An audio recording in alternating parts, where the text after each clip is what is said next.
लोकसभा चुनाव के तीसरे चरण का मतदान समाप्त हो गया है। आगरा की Fatehpur Lok Sabha seat hot seat बनी है। यहां पर त्रिकोणीय मुकाबला देखने को मिला। हालांकि हर बार के मुकाबले इस बार जो परसेंटेज था वो जरूर कम रहा है, लेकिन इस बार फतेहपुर सीकरी लोकसभा के क्या समीकरण है? 2009, 2014, 2019 और अब 2024, इन इसमें फतेहपुर सीकरी लोकसभा में कितने वोट रहे, क्या समीकरण बना और इस बार फतेहपुर लोकसभा सीट को लेकर क्या पत्रकारों की राय है? कल चूंकि मतदान हुआ है तो उसको लेकर पत्रकार फतेहपुर सीकरी लोकसभा के बारे में क्या सोच रखते हैं, क्या समीकरण है, बात करेंगे डायरेक्ट उन्हीं से। आप बताइएगा अरुण जी, किस तरीके से आपने कई मतदान कवर किए हैं, कल फतेहपुर सीकरी लोकसभा में भी वोटिंग हुई, तो किस नजर से देख रहे हैं इस बार फतेहपुर सीकरी लोकसभा, क्योंकि त्रिकोणीय मुकाबला इस बार नजर आ रहा है? देखिए, मैं आपको ये बता दूं आपके चैनल के माध्यम से, कल हम लोगों ने काफ़ी जगह कल फतेहपुर सीकरी लोकसभा क्षेत्र में भ्रमण भी किया है। लोगों से कई जानकारियां भी हुई हैं। ये त्रिकोणीय मुकाबला है और ये बड़ी टक्कर का मुकाबला है इस बार। जो पिछली बार था वो एक तरफा था। पिछली बार मोदी जी की भी काफ़ी अच्छी लहर थी, भाजपा की भी फतेहपुर सीकरी में लहर थी, राजकुमार चाहर जी की भी अच्छा वजूद था वहाँ पे। तो बहुत अच्छी मतों से उन्होंने 5 या 6 लाख वोटों से उन्होंने जीत हासिल करी थी। इस बार लोगों की वहां पे हमने जो भ्रमण किया, कई टाइम से हम वहां फतेहपुर सीकरी में जा रहे हैं, तो हमने लोगों से वहां पे जानकारी करी है, तो वहां नाराजगी सबसे पहले है। भाजपा से नाराजगी है। भाजपा से नाराजगी होने के बाद राजकुमार चाहर से सबसे नाराजगी है।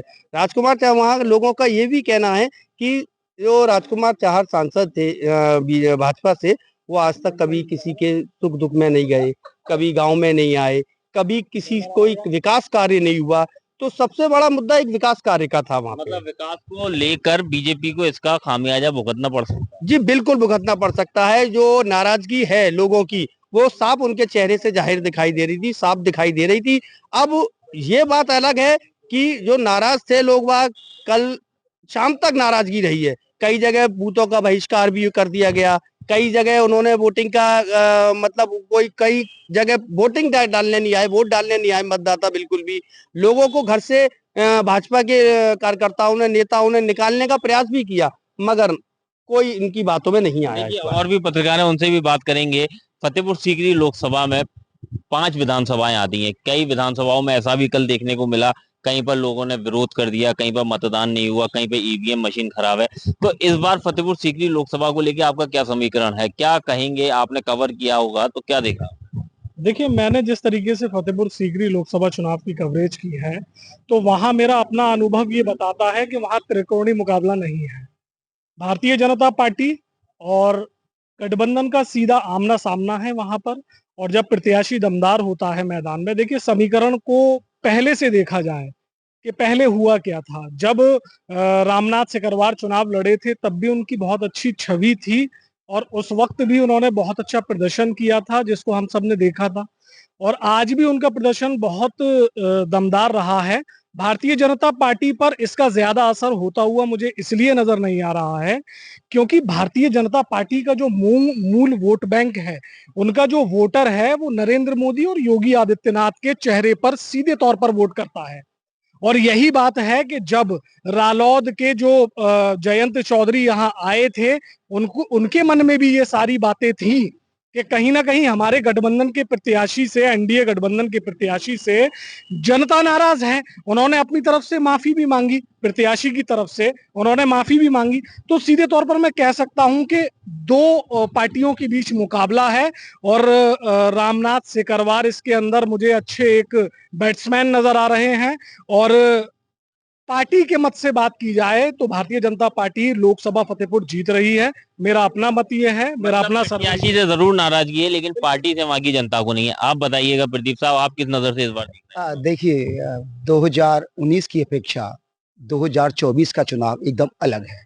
2019 में राजकुमार चाहर ने खुद सामने आकर उन्होंने कहा था कि मैं पहली बार किसी पार्टी के माध्यम से इतना बड़ा चुनाव लड़ रहा हूं। वो तमाम विधानसभा चुनाव लड़ चुके हैं, लेकिन उनको हर बार हार का सामना करना क्या, क्योंकि 2019 में तो राजकुमार चार ने एक रिकॉर्ड तोड़ दी, 4,96,000। बिल्कुल 4,95,000 से कुछ मतों से अधिक उत्तर प्रदेश में प्रधानमंत्री से अधिक मत लाने वाले प्रत्याशी थे।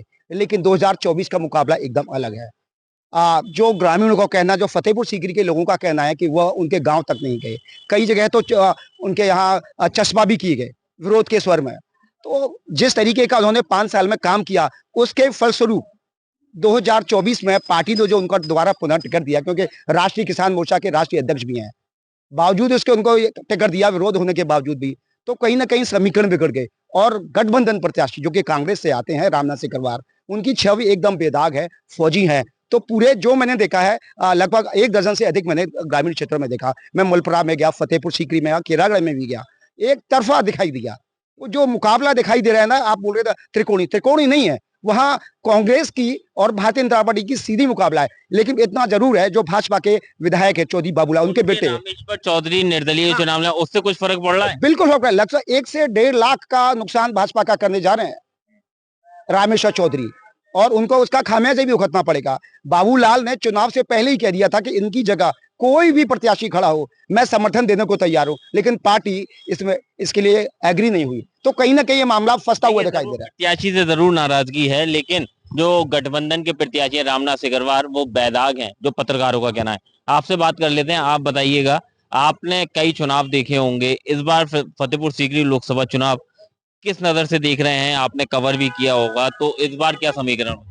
ये फतेहपुर सीकरी लोकसभा की बात करें तो हमने तमाम गांव में, पूरी लोकसभा में तमाम कवरेज किया है। काफी दिन हम घूमे और वहां पर लोगों से हमने जाना, वहां का हाल। तमाम गांव ऐसे थे जहां पर जो राजकुमार चाह से लोग नाराज नजर आ रहे थे, और जो रामेश्वर चौधरी हैं उनके पक्ष में भी लोग जाते दिखाए थे। तो कहीं ना कहीं कह सकते हैं कि त्रिकोणीय चुनाव था, और रामेश्वर चौधरी ने जो थोड़ा जो नुकसान किया है, कह सकते हैं कि जिस तरह से जो पिछली बार 2019 में राजकुमार चाह भाई बहुमत से जीते थे, इस बार उनकी जो वोटिंग है, वो संख्या वो घटती नजर आ रही है। क्योंकि जीत है, लेकिन जो वो 4,96,000 का आंकड़ा था जीतने का, वो थोड़ा कम नजर आ रहा है। देखिए, जीत की बात करें तो योगी और मोदी के चेहरे पे चुनाव हुआ है। तमाम जगह पे हमने जो कवरेज की, तो लोगों का सिर्फ यही कहना था कि हम योगी और मोदी के चेहरे पे वोटिंग करेंगे। प्रत्याशी से अच्छा खासा लोग नाराज हैं, फतेहपुर सीकरी की जनता, और रामनाथ सिकरवार भी अच्छे खासे वोट वहां से लेके आ रहा। आप बताइएगा, रामनाथ सिकरवार और राजकुमार चाहर, उसके बाद रामेश्वर चौधरी, 3 और सामने हैं। देखिए, त्रिकोणी लड़ाई तो लगातार ये बताई जा रही है। हालांकि फतेहपुर सीकरी लोकसभा पर त्रिकोणी लड़ाई नहीं है, क्योंकि ये जो इंडी गठबंधन के प्रत्याशी हैं रामनाथ सिकरवार, वहीं भारतीय जनता पार्टी के प्रत्याशी राजकुमार चाहर, इन दोनों की आमने सामने फाइट देखी जाएगी। क्योंकि जो लोकसभा सीट के वोटर हैं फतेहपुर सीकरी के, वो प्रत्याशी से नाराज हैं। हालांकि हमने तमाम जो फतेहपुर सीकरी लोकसभा है वहां पर कवरेज की, वहां पर ग्रामीण क्षेत्रों से, ग्रामीणों से हमने काफी लोगों से बात की, हमने दिखाया लोगों को। लेकिन वहां लोगों का साफ तौर से कहना है कि जो प्रत्याशी हैं, प्रत्याशी से नाराजगी है। हमने शुरू से भाजपा को वोट किया है, लेकिन इस बार वोटर जो है वो काफी कंफ्यूज है, असमंजस की स्थिति में है। हालांकि जो फाइट लोकसभा में रहने वाली है वो रामनाथ सिकरवार और राजकुमार चाहर के आमने सामने की लड़ाई रहेगी। हालांकि कह सकते हैं कि राजकुमार चाहर पहले बड़ी संख्या में, बड़े मतों से वहां पर उन्होंने जीत दर्ज की थी।